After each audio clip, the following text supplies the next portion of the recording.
Start recording. Hello everyone and welcome to Handmade Hero, the show where we code a complete game live on stream. We were talking in the pre-chat and I wasn't feeling like it was a good night for it. I was feeling chatty. So I asked if people wanted to do a chat, because sometimes we do a chat once in a while instead of programming, and they said yes. And so I feel like this is going to be a chat stream, and we'll file it under Handmade Chat, and we'll just see what people want to chat about. We'll just see what they want to chat about, and we can open up our Milton as well. Let's see here. Uh-oh. Did I kill it? We're using by the way, we're using an experimental version of Milton here. It's got a brand new GPU renderer, which technically is not supposed to work on AMD yet. It's only on NVIDIA. And we are running it on an AMD card because I want to scare Sergio, I guess. So yeah, expect Milton problems. We're not really in the correct. We're not where we should be. Yeah, it's looking like it's having some trouble. Let's put it that way. But I'm not quite sure why. It's sort of working. It's it's in there. I don't know. What I really should do at some point is switch this machine over to an NVIDIA card, probably, or at least a more modern AMD card. All right, so maybe we won't do that. Maybe that's not what we'll do. I take it all back. I don't know if we can launch the old one. I may have to download a copy of the old one. We'll just see if we can load the old one up here. Oops. There we go. So yeah, we'll have Milton up so I can draw if I want to on the chat. Let's see here. I'll scroll through some of the cues.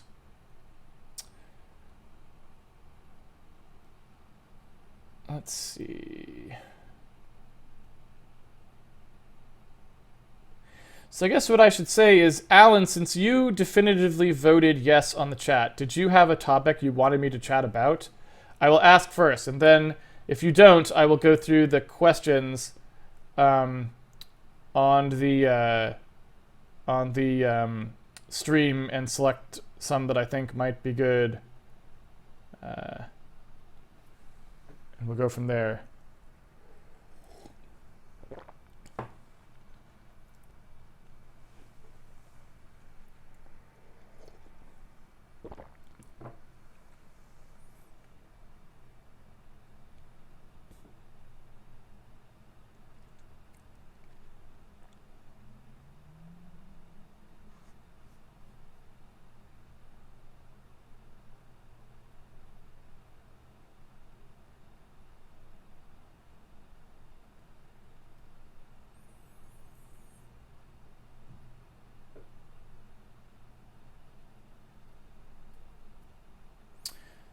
All right, so let's see.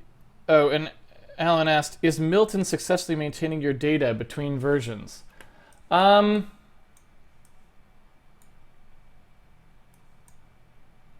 guess I don't know, but it looks like it is. I mean, I definitely wrote that on the new one, and now I've loaded it in the old one. But I haven't really tested it thoroughly, if that makes sense. Mr. Fourth Dimension, oh shoot, that first question wasn't my questions. I think a lot of people are interested in this UB business, and I am too, so let's start there and see what comes up after. Okay. Well, so the UB thing is, I think, I guess I don't really know when this term got coined.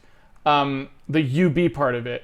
But obviously in C and C++, there's the concept of undefined behavior, right? And UB just stands for undefined behavior, for those of you who don't know what that is. But what undefined behavior means in the C and C++ spec is just that if you put in a line of code that does something that is classified in the specification as undefined behavior, right? Like say dereference a null pointer or something like this, then the idea is that the specification does not say what has to happen at that point. It instead simply says that it's undefined behavior, which means that if you write it, anything could happen, right? And just to give you an example of this from the talk, in fact, even that touched on this, if you dereference a null pointer, on some machines it will fault because it has virtual memory and memory protection, and dereferencing a null pointer will cause an exception, like the kind that we see on Handmade Hero if we write to a null pointer accidentally. That will happen.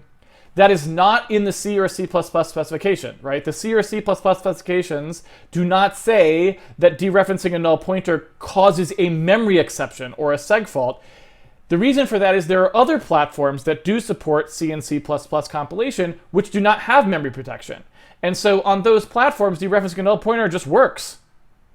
You can read and write from the 0 address all day long. It's a valid memory location, right?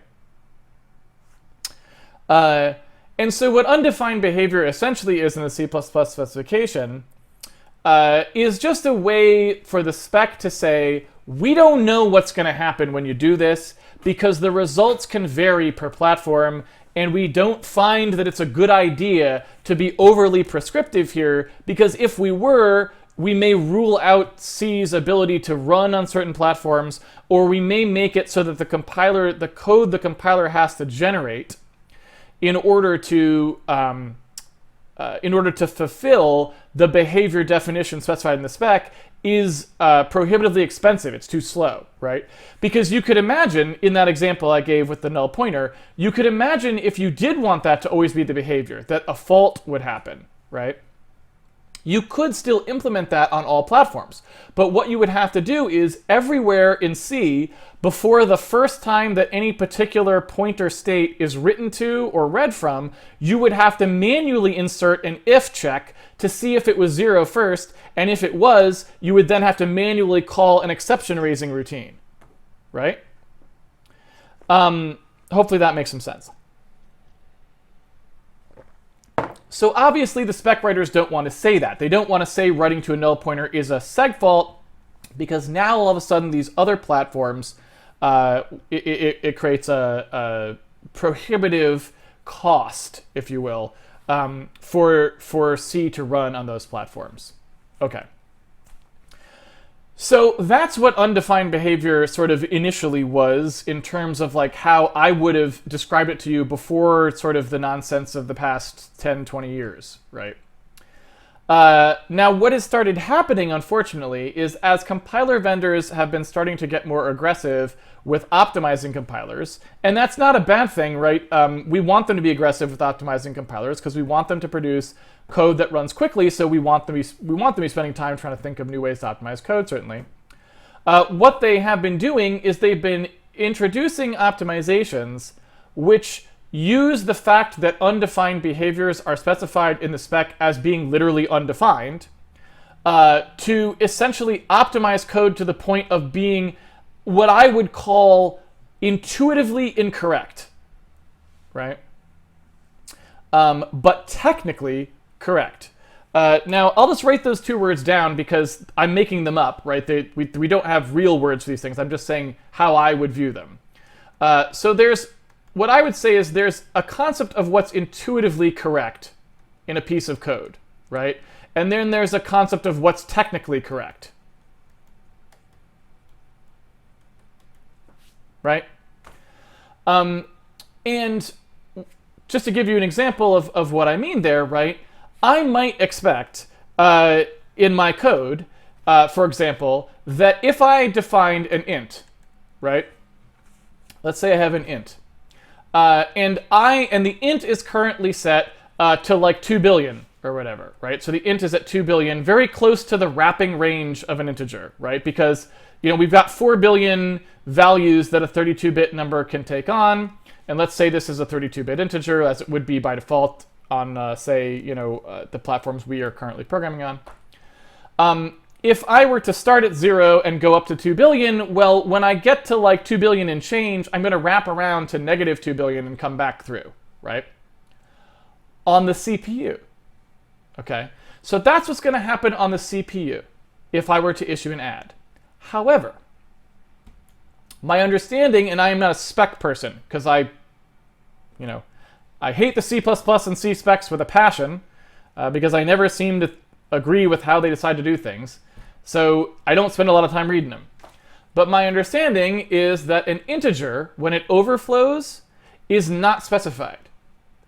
So basically, it is undefined behavior. What happens if you took 2 billion as an integer and added another 2 billion to it, right?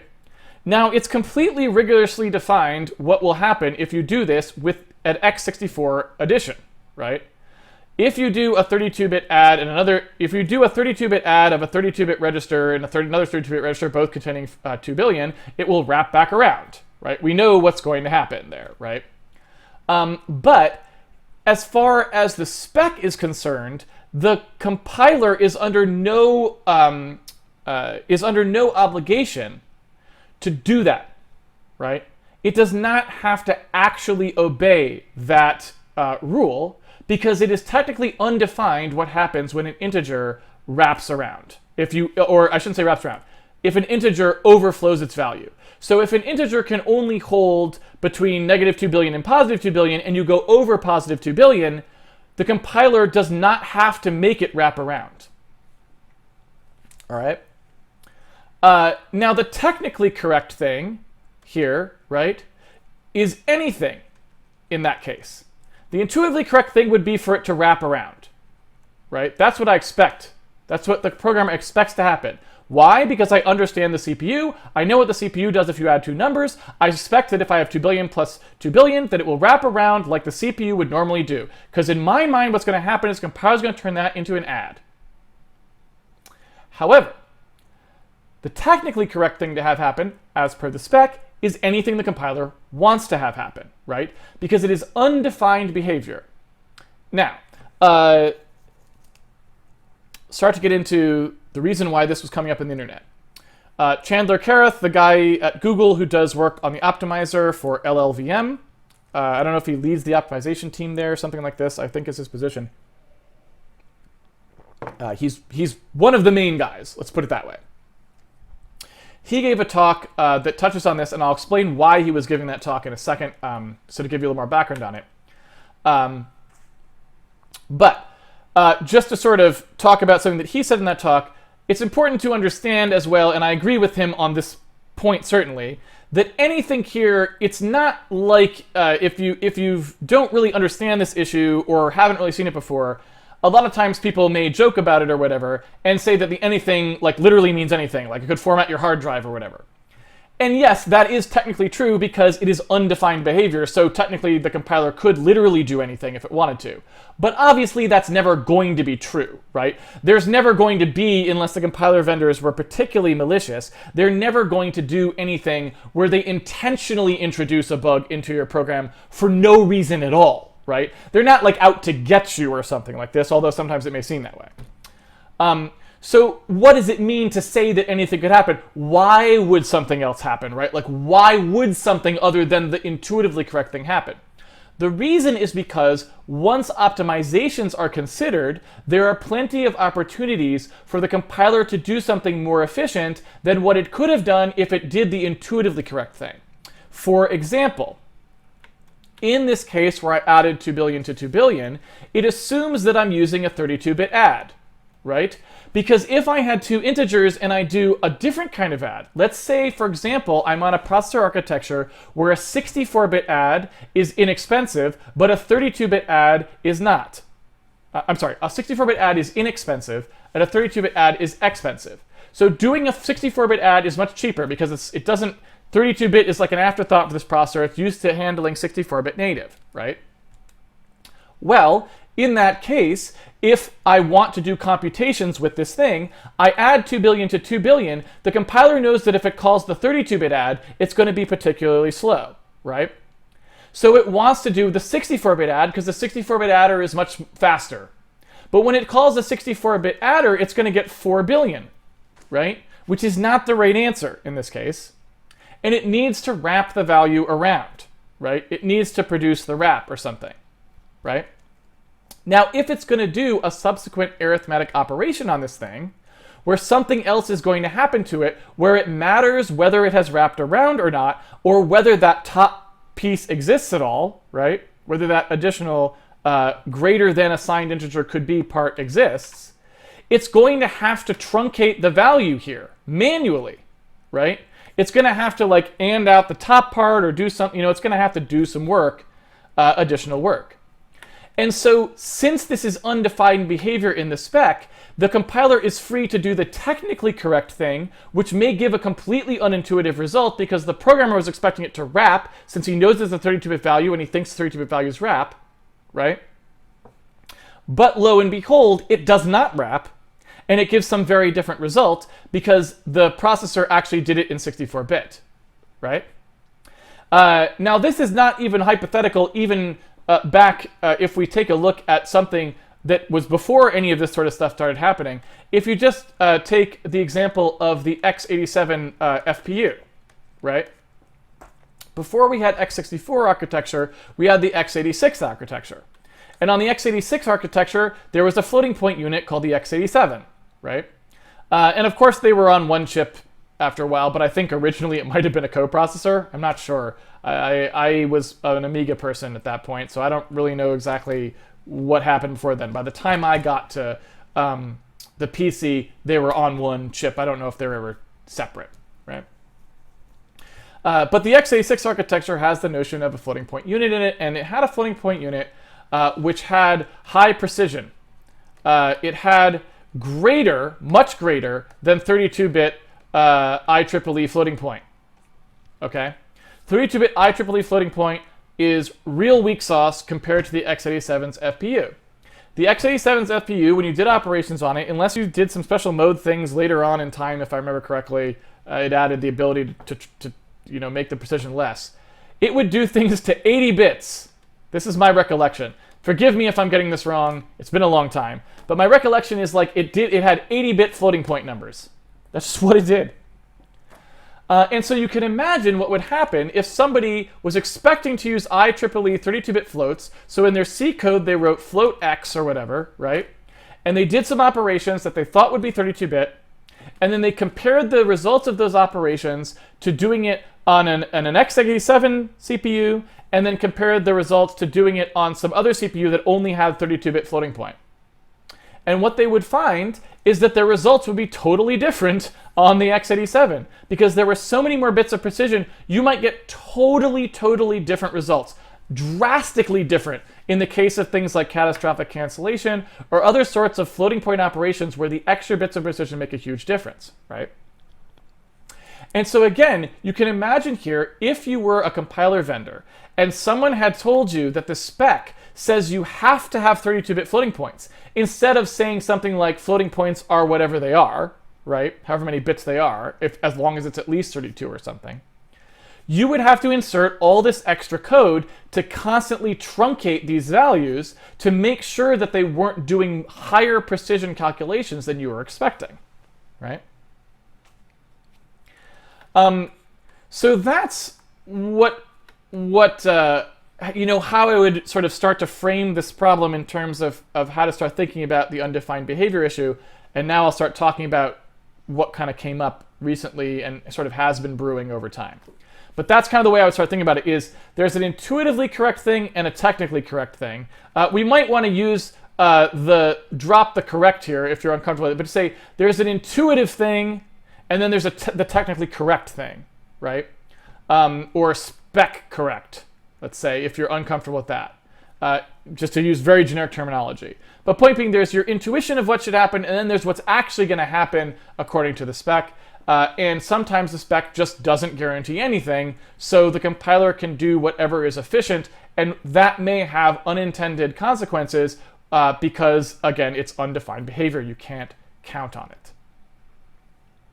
All right.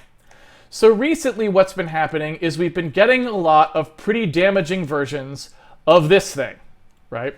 So compiler vendors are, looking through the spec, they're looking for optimization opportunities. They see, oh, okay, I've got this sort of wraparound thing that's happening here. I don't have to guarantee that wraparound. So hey, guess what? I can fold these operations in and make a much more efficient execution a much more efficient set of instructions to do this operation. But hey, if the programmer was actually counting on wraparound, you introduced a bug in their code, right? Now, it's not technically a bug as per the spec, because the spec did not guarantee the programmer they could wrap the integer, right? But it is definitely intuitively a bug because the programmer was thinking they were using 32-bit integers, and it turns out that they really kind of aren't because the C compiler isn't guaranteeing them that, right? Okay. So that is what's been happening a lot lately. And one of the big sort of the reasons why this is kind of getting aggravating to a lot of people is this can introduce a lot of fairly serious bugs. This can introduce, say, very bad security bugs because somebody thinks they wrote code that, if the wrapping works properly, will never overflow a buffer. But hey, guess what? The compiler compiled it so that it can actually far exceed the buffer when it does the offset. Because hey, the spec didn't say that you had to guarantee the wrap would happen, right? So you're starting to see more and more of these things where the compiler vendors are technically within their rights to do a particular optimization. They do it. It introduces fairly severe bugs in some form or another into well-known software packages. Those people get upset, obvious reasons. And you get this, like he said, she said of, you know, okay, well, just why are you doing that? You're breaking this code. It's like, well, that's the spec. That's our job, is to implement the spec. You should have written code that conformed to the spec. You know, your code is buggy technically. And then they're like, my code's not buggy. You guys just don't understand the need, what you're supposed to be doing here. Why are you even doing this? No one cared about this optimization. So you can see like there'd be a lot of acrimony there, right? You could understand the acrimony there. And to give a personal example of this, from quite a bit further back in my programming career when I wasn't even aware of this stuff. It's the first time I really became aware of this. I actually had a bug exactly this way. And I'll tell you what it was because I remember it. In all the versions of Granny that I shipped, there was a tree that would do some kind of tracking of pointers. And I don't remember exactly what it did it for. But it tracked basically some addresses of things. And the reason it was doing that is because the address was just a convenient thing that I knew would be unique. Right? Because I knew that each of these data structures existed somewhere in memory, and I know that no two of them could exist at the same place in memory because, hey, that's how allocation works. You can't store the same stuff in the same place. And so what I would do inside this tree is I would just say, oh, well, I've got two pointers, you know, A, pointer to foo A and a pointer to foo B, right? And I just was like, oh, well, I just need to return the sort criteria for these two things. So it's fine. Just do like, you know, I've got an int or something that I need to return. So I'll just do like A minus B or something, right?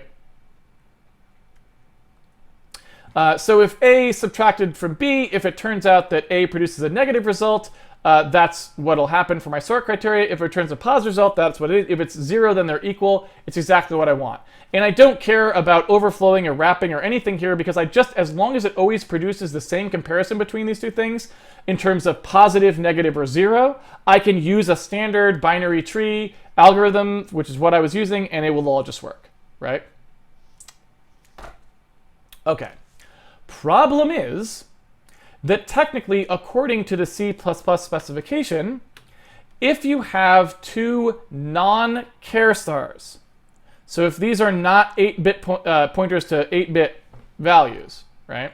So let's say struct foo has, you know, an int in it, so it's 4 wide or something like this. Then pointer arithmetic is only guaranteed to work if the two things came from the same allocation, right?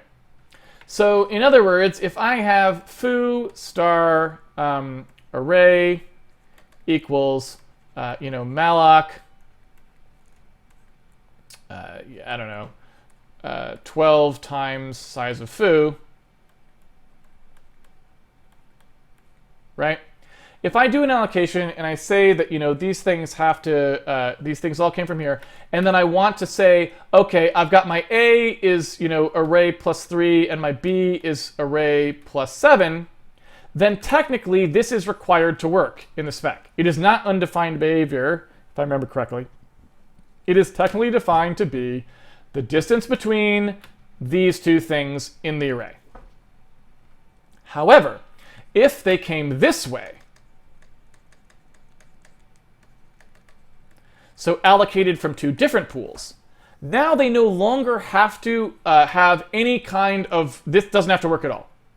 So for example, these could be two totally different pointers, totally different. This is still allowed to evaluate to 0, right? Now you may say, why on earth would anyone ever want that to be allowed in the specification, right? And I would like you to push that thought on the stack for a minute, because this, I guess, this sort of example will be perfect for me to illustrate my opinion of this whole subject matter in a moment when we get to talking about how I feel about it, right? Which I don't know, since it is my stream, presumably someone asks this question because they want to know what I think about it. So I'll tell you my opinion, not that anyone else cares what that is. Certainly not the C++ committee. So hold that thought for a minute, but hopefully that's pretty clear. And then just save your bewilderment of why that would be for later, because there's a perfectly good explanation of why it would be, and also I think a perfectly good explanation of why it's ridiculous. So I'll give those two to you, and you can kind of chew on them. Anyway, so now we get to the latest sort of thing about this.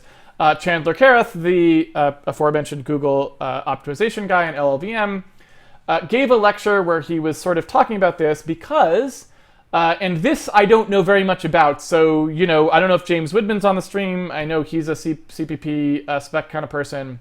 He might be able to tell you more about this aspect of it. I don't follow CPP stuff anymore, obviously. But I believe there is now a push on the C++ Standards Committee called UB, or unsigned behavior, kind of, they have introduced this as kind of the abbreviation for it. There's kind of this push to start dealing with undefined behavior a little bit more, to start like nailing down, how you sanitize undefined behavior from programs, and I don't know. I mean, I'll be honest with you, I don't really know. I don't know why it became more of an issue. Maybe because people have been complaining about it and they want to see people take more action about this. I don't really know. So you'll have to ask somebody else about that. But he gave a lecture at CPPCon about undefined behavior.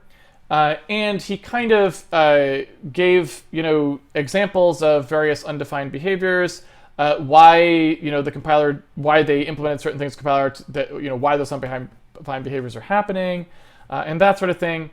And he also gave, I think the part, if you saw my tweet about it, the part I was very uncomfortable about was, for some reason, he called out a lot of game developers, people I respect, and kind of the tone was very odd. It was like he was sort of suggesting they were stupid or didn't know what they were talking about, or were, arguing about stupid things. I don't know. It was just, it felt very dismissive, and I didn't understand why he was doing that, because it was like Fabian, who's, one of the most meticulous programmers I know, so to suggest that he would be, unaware of the important aspects of this issue was odd, or John Blow, who, obviously, he's writing his own compiler that's, better than C++, so why you wouldn't, take what he says very seriously, I don't know. So there was kind of it was a tonally weird, and that made me kind of uncomfortable to call them out, it just felt really odd and dismissive.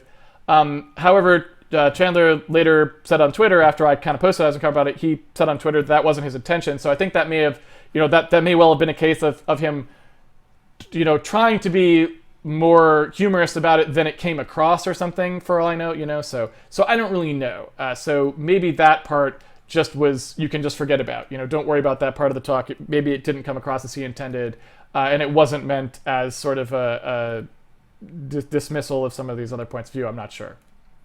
But anyway, so he gave his talk about that, and I guess what I would say is the talk, if anything, I think maybe the talk was meant to persuade people like me, who maybe were not zealots about this issue or hadn't been involved in the discussion, very strongly or something in the past, or maybe to persuade them to not be so much against the way that the C++ people do it, or I don't really know, but again, because I already know that the tone of the lecture, I misinterpreted it perhaps from what he had expected. I couldn't really say what he was necessarily trying to accomplish with the lecture, because maybe I'm misinterpreting that as too, but it felt to me like something where he was kind of trying to put forward a model of undefined behavior, or a way of looking at the problem that is in line with the way the C++ spec and compiler vendors want to look at it, as being a productive or useful way of looking at the problem, and to not be upset about it or something like this. But I did not find it at all persuasive in that way. I guess now I can ping pong back to my example and maybe give a clearer explanation of why I am not persuaded by that, based on how I like to program and what I expect my compiler to do and so on. So let's ping pong back here and see if now I can sort of tie those things together. So we have a case where we're trying to do a minus b, and we would like the compiler to give us back a positive or a negative or a 0, and we're expecting 0 to mean that they're equivalent, positive to mean sort one direction, negative to mean sort other direction. All we care about is it always evaluates the same thing, and it only evaluates the 0 if the pointers are the same, right? That's what we wanted.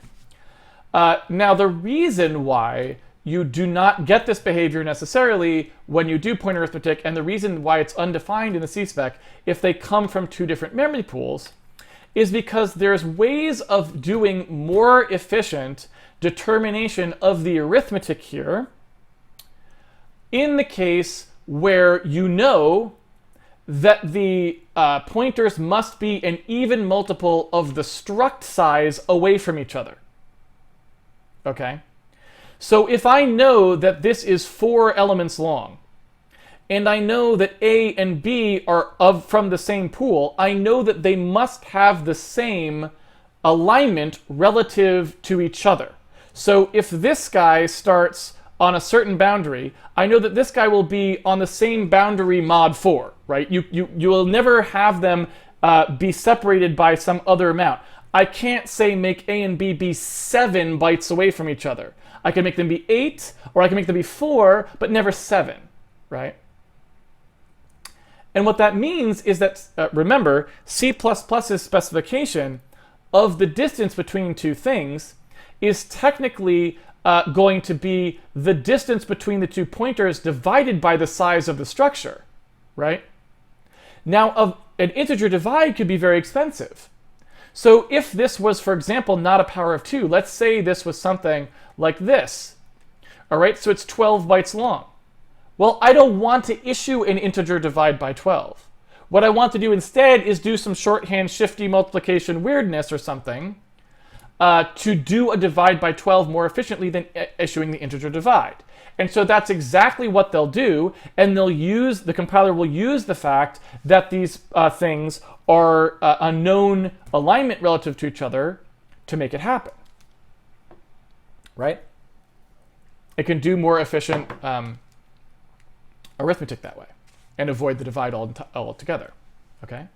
So you can see that sounds pretty reasonable, right? That's a very reasonable thing for a compiler to want to do, and the reason that they are enabled to do that was specifically because this is not allowed in the spec. It is undefined. The compiler could emit working code for a subtraction between A and B, or it can emit completely broken code for that. And in this case, what it decided to do was emit completely broken code for that because it made the code for the correct thing, the correct by spec thing, to be much more efficient, right?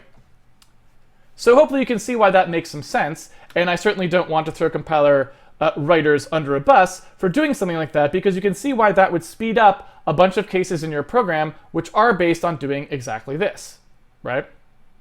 But now let me try to explain why I think this sort of thing is really ridiculous, and why I don't like it, and why I wish there was a different attitude taken, and more specifically what that attitude actually is.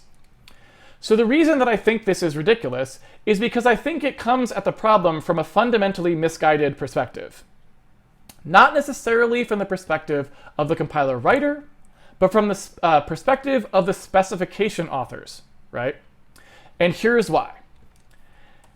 If I am going to define subtraction between two pointers A and B, I think if I am a diligent spec writer, then I have to choose to do one of two things.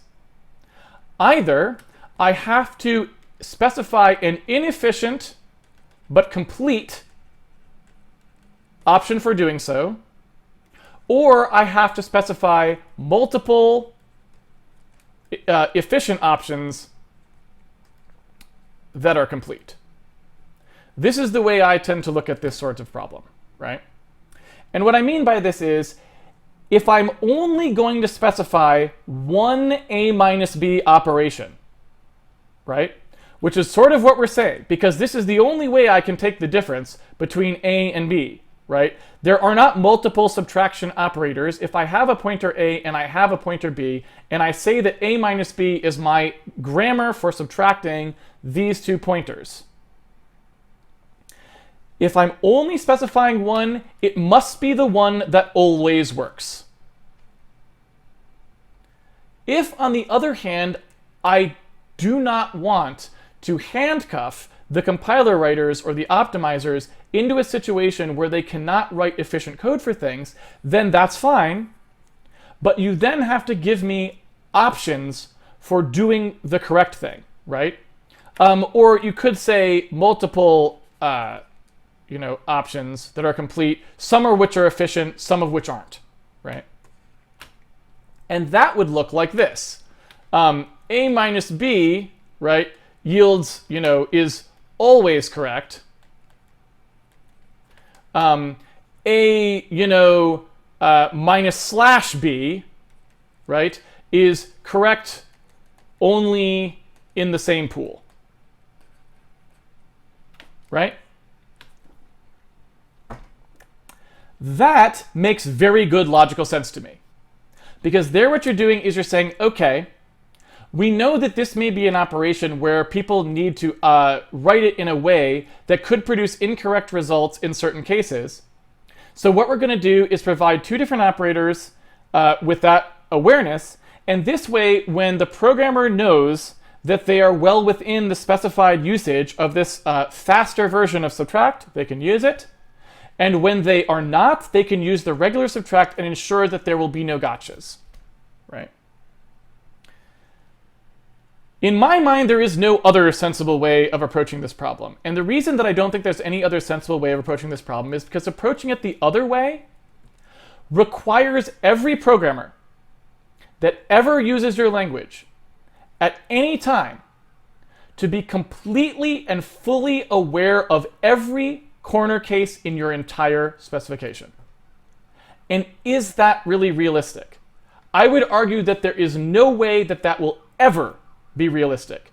Most C programmers don't even know all of the things in the spec, let alone their corner cases.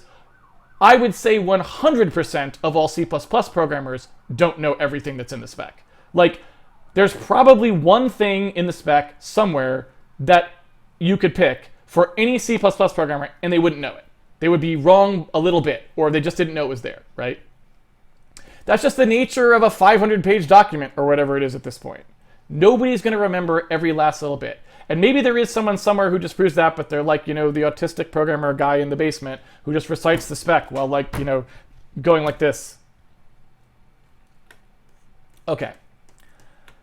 So, from my perspective, none of these things should have ever come up, right? There shouldn't be this idea that the specification can leave all these undefined things happening where the undefined thing can be very non-intuitive, right? You need to be able to say that here is a very reliable, intuitive way that this thing works, and when we are going to depart from that in some way, we must make it very clear to the programmer, kind of like a buy-in, if you will, that you are about to do something where you understand the cost of what you're doing in terms of these minutiae, right? Because no one's ever going to write this if they don't understand the difference between those two things. And especially nowadays when computers are incredibly fast, introducing a bug that could be very problematic that only happens on certain compilers with certain optimization settings, because you take advantage of this automatically when someone just wrote this, that's really, really hurtful to programmer productivity, confidence in your compiler, ability for programmers to know that they've written things that are correct, right? And possibly the security of whole systems. Okay. So, in my mind, 90% of the undefined behavior things in C and C++ that I've seen fall into this camp. There are problems with the specification. The specification should not say undefined behavior. Instead, what it should do is specify a reasonable, intuitive behavior that can be implemented on most machines relatively well, but perhaps more costly. And then they should say, if we have all these optimizations in mind for this thing, there will be a faster way of doing it that you can opt into, right? That you can opt into.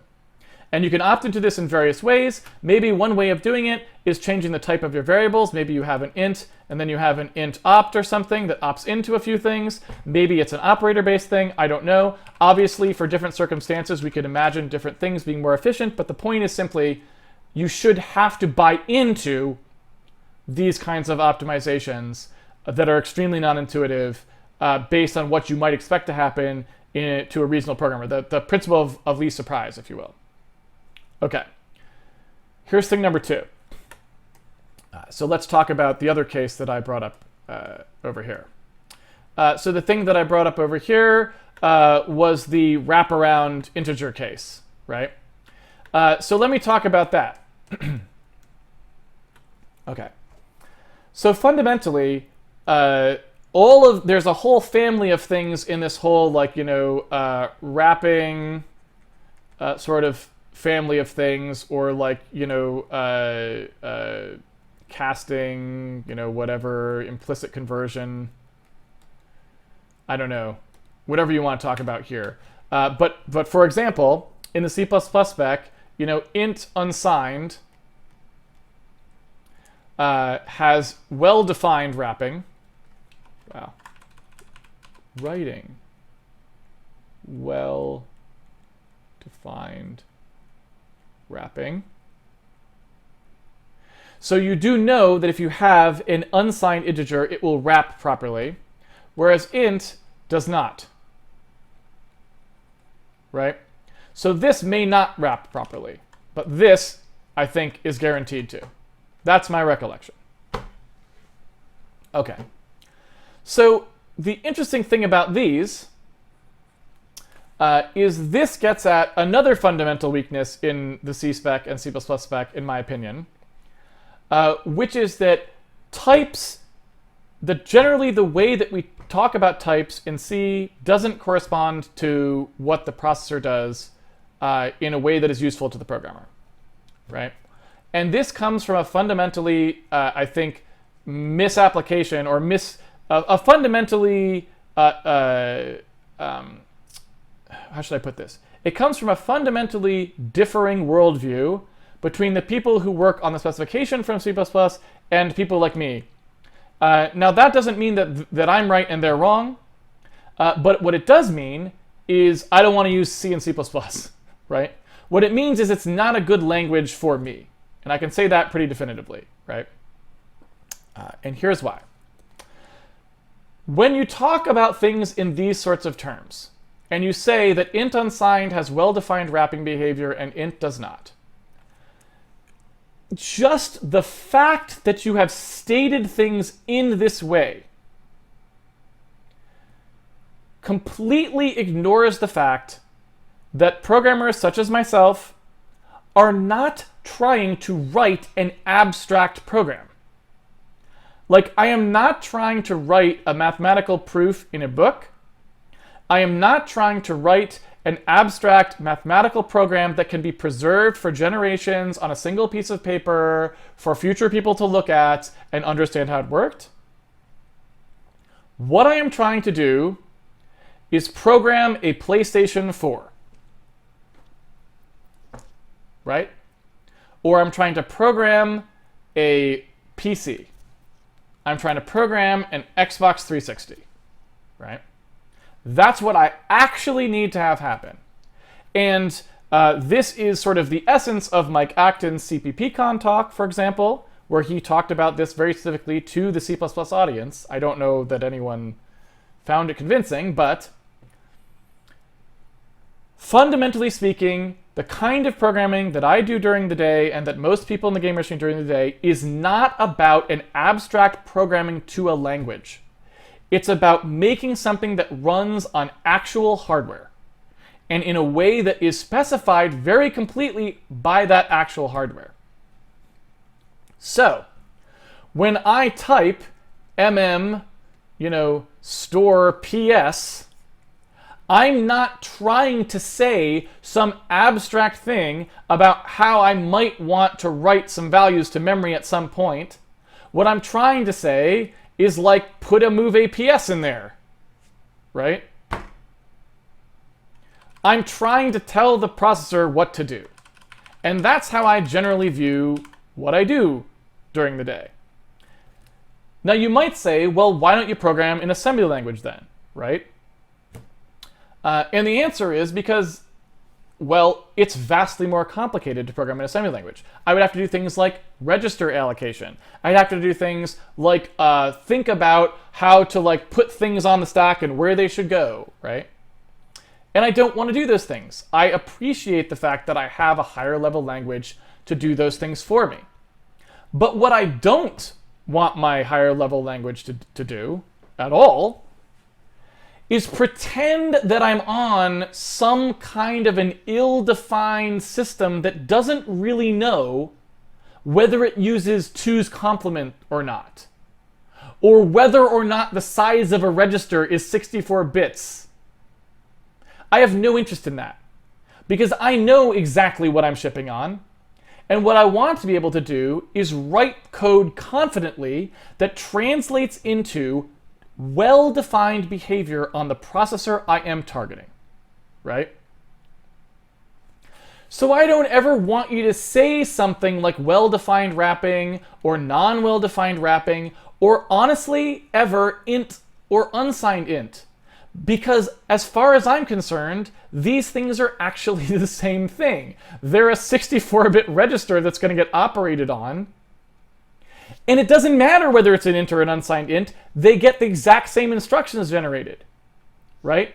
For a huge number of the operations you might do on them. There isn't like going to be two different types of add, for example. There's only going to be one. And it doesn't matter whether it's an unsigned int or a signed int. When it starts to matter which one is which is when I do something like, comparison operator or something like this. When I do something that actually takes the 2's complement and has to do a different thing for the 2's complement version than the non-2's complement version. So it's actually operator-based. Signed and unsigned is actually not about this value. It's not storing anything different. It's storing the exact same thing, right? The difference is just how I'm operating on it. And you can see this brought into very sharp relief when we start switching to the sort of stuff, where we just have like, MM128 or whatever it is, right? Or sorry, M128. You know these M128 types, right? Well, if you've ever programmed anything with SIMD, even very basic stuff with SIMD, what you realize is that if you start to do anything besides floating point, if you do anything with non-floating point, you are quickly writing code that treats these registers as a whole host of different things, right? So the problem was kind of like simple back here, and you could sort of say, well, there's just two ways to treat it. Oh, it's an int or it's an unsigned int, so we'll just have those two things, right? But when you start writing this code, you realize, no. Registers and processors nowadays, there can be like 50 different ways to think about them. Like, oh, this thing was like 8 sliced signed values for this operation, and then the operation immediately after it, I was thinking of it as 4 sliced 16s and blah, blah, blah, right?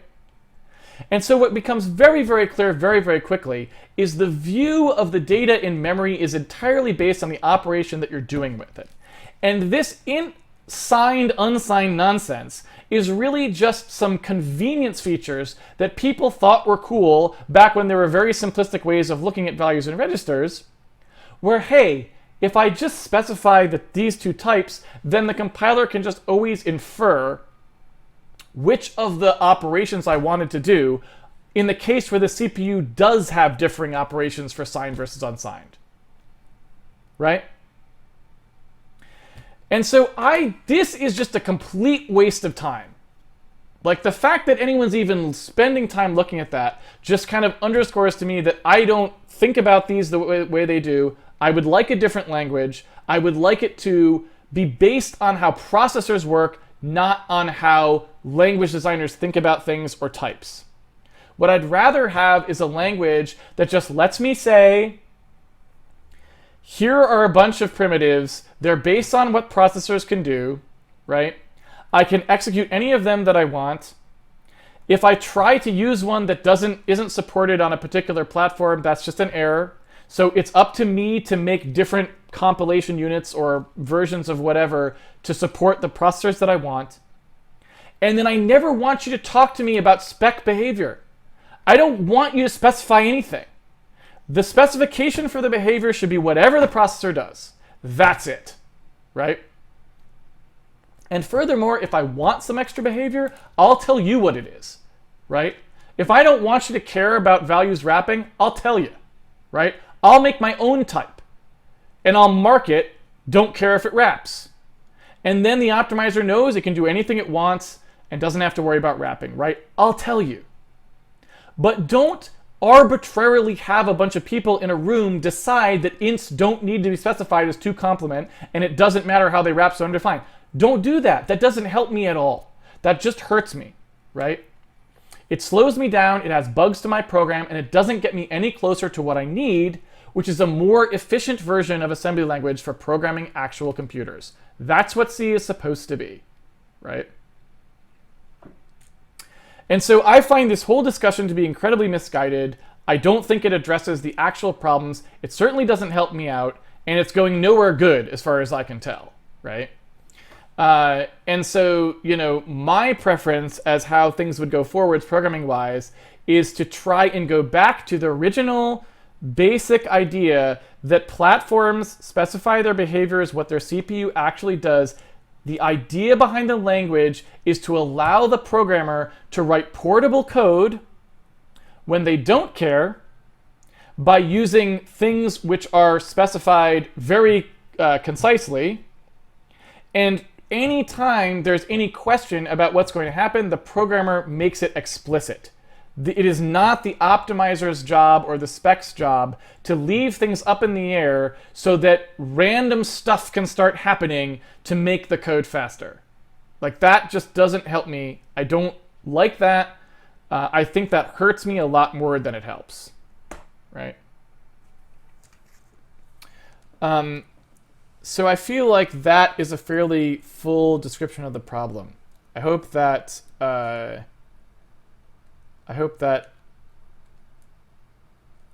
sort of clarifies my position on that subject for anyone who actually cares.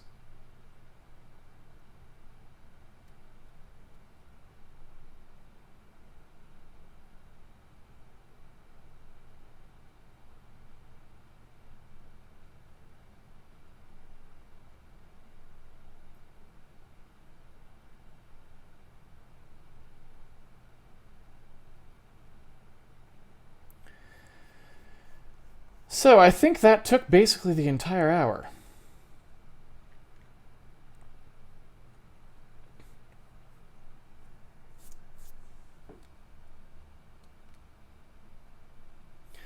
Alan says he's quite satisfied, and since he asked the question originally, that is good. Glad to have new stuff to think about. Yeah, I mean, I feel like fundamentally, I really would just like to see some work being done in the area of now that we know what assembly language actually looks like on modern CPUs in terms of their instruction set, can we make a better version of like the original idea behind C, which was like make it easier to write low-level code? Because right now it's not really that way, you know?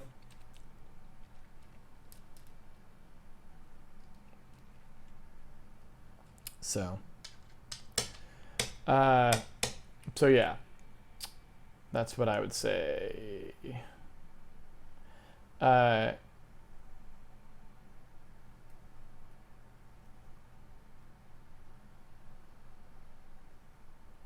That's what I would say. And I don't know, like, I don't know that it would be that difficult to do, you know? But, you know, it just seems to me like fundamentally not that hard of a problem to do this part of it. And I feel like with all of the effort that's expended on C++ spec and compilers, and they never improve the core programming experience. You know, they never actually get down and fix the fact that it's this huge nightmare to program and do basic stuff like work with, you know, vector registers. But that's why people program in these languages still. You know, people writing web apps aren't writing them in C and C++, you know? The people still using C and C++ are the people who care about these sort of things to a certain degree, right? I mean, I feel like the people who care simply about using high-level languages, I gotta think they would be leaving C++ in droves, right? Because C++ is not a very good high-level language, you know? It's not.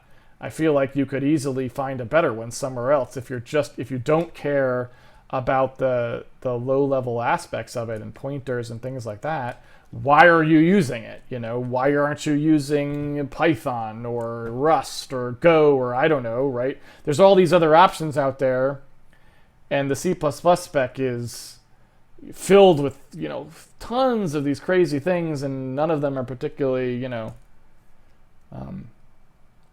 easy to use or complete or anything else, right? So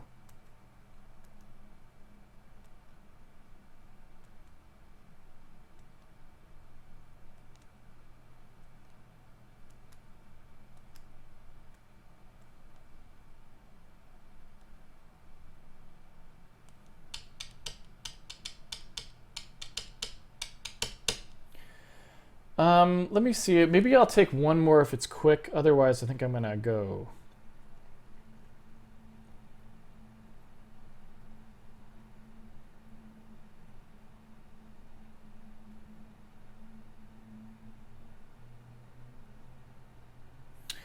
Andrew JDR has one that I can answer, I think, pretty quickly, but not in a very satisfying way. Curious if you've experimented with different 3D polygon triangulation approaches and settled on something that you use under most circumstances. And the answer there is no, because I have not really had to do that. I probably will have to do that in future incarnations of our engines at Mali. So maybe I'll have more of an opinion about that 5 years from now. Not that it'll be relevant to you at that point, I'm sure, but mostly I just have not had to do concave. You know, a 3D polygon is pretty trivial to triangulate if it's convex, right? So there's really no need to get fancy if it's convex. But if it's concave, which is I assume what you're talking about, you know, oh, well, maybe you're not. Maybe you just mean if you want to up-res it, because you said constrained Delaunay triangulation. So I don't know. I guess I should clarify first. Are you just talking about adding triangles to inside of a triangle that's already that's already concave? I'm convex. Or are you talking about concave? Yeah, talking about concave. So yeah, I've never really had to deal with that. And I think it sounds like a fun problem. You know, I would like to play with something like that. It sounds fun. But I haven't. I do know that Sean Barrett did some work with this. because he wrote a Flash emulator for RAD. It's called Iggy. I don't know if I can.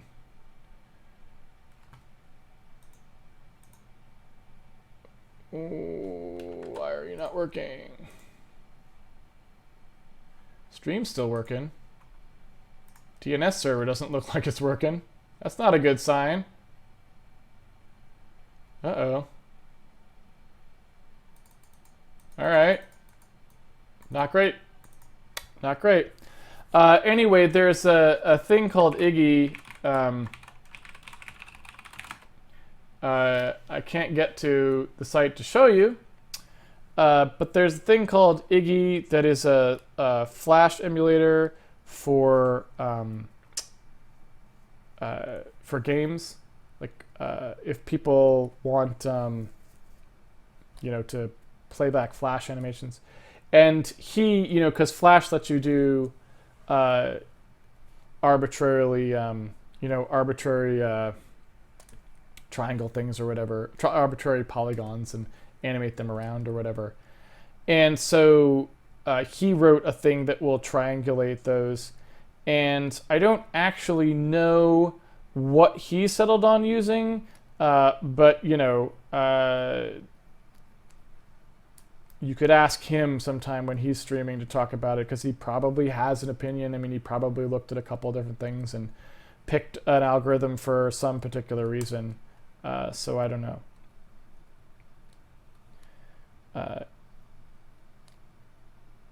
Yeah, so I guess only the DNS server got whacked, right? Because it looks like it just can't resolve the DNS server, but it's not a problem resolving traffic. So traffic's still going through, but the DNS server is just out, right?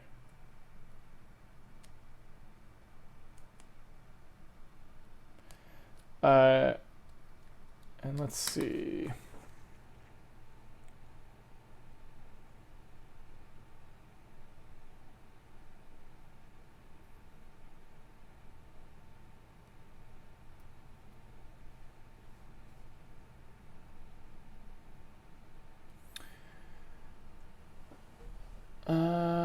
Yeah.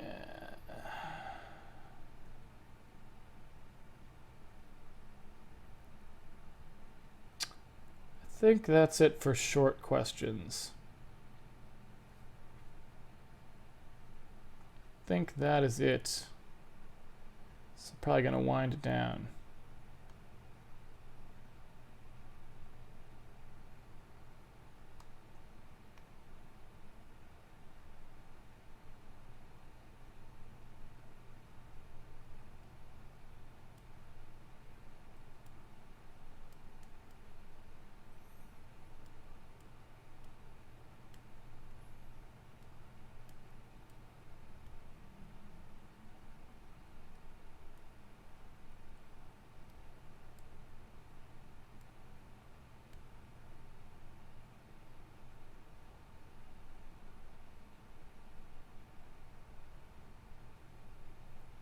All right.